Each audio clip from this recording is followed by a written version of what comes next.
পতন দিয়ে শেষ হয়েছে ঢাকার শেয়ার বাজারে সপ্তাহের প্রথম কার্যদিবসের লেনদেন। সার্বিক সূচক ডিএসসি এক্স 13 পয়েন্ট কমে দাঁড়িয়েছে 4,872-এ।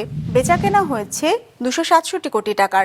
লেনদেনে অংশ নেওয়া প্রতিষ্ঠানগুলোর মধ্যে দর বেড়েছে 110টির, কমেছে 209টির, আর অপরিবর্তিত আছে 68টির দর। এবার বাজার নিয়ে বিশ্লেষণ শুনবো ব্র্যাকিপেল স্টক ব্রোকারেজের। আজ ডিএসইএক্স ইন্ডেক্স ক্লোজ হয়েছে 4,872.64 পয়েন্টে, যা গত বৃহস্পতিবার থেকে 13.93 পয়েন্টস কম। আজ টার্নওভার ওয়াইজ মার্কেটে নিম্নমুখী প্রবণতা লক্ষ্য করা গেছে, যা গত বৃহস্পতিবারের তুলনায় 26.5% কম। উল্লেখ্য, আজকের সেশনে লার্জ ক্যাপ সেক্টরে নেগেটিভ পারফরমেন্স লক্ষ্য করা গেছে, যার মধ্যে হাইয়েস্ট লস হয়েছে ফিউল অ্যান্ড পাওয়ার সেক্টরে, followed by engineering and pharmaceuticals. Turnover wise top সেক্টরগুলো ছিল যথাক্রমে engineering, followed by pharmaceuticals and textile. আজকে সর্বাধিক ট্রেডেড স্টকগুলো হলো Orion Infusion Limited, Khan Brothers PP Woven Bag Industries Limited, Dominate Steel Building Systems limited.